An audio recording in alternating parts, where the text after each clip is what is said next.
Здравейте, днес ще правим дубайски шоколад. Първо разтапяме около 150 грама шоколад на водна баня. След това смесваме вече готовия кадайф с маслото от шамфастък и разбъркваме добре. Разнасяме сместа върху първия слой от шоколада и слагаме в хладилник да стегне. След като стегне, слагаме и втория слой шоколад и разнасяме добре.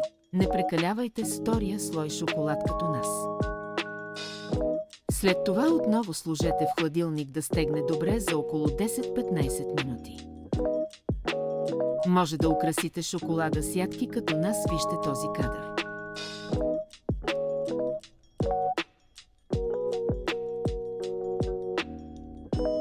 И ето го, крайния резултат изглежда доста добре. Но искам да чуя и вашето мнение. Време е и да го опитаме поне. Оказа се доста твърд нашия шоколад, мисля, че по-лесно щеше да се нареже с флекс.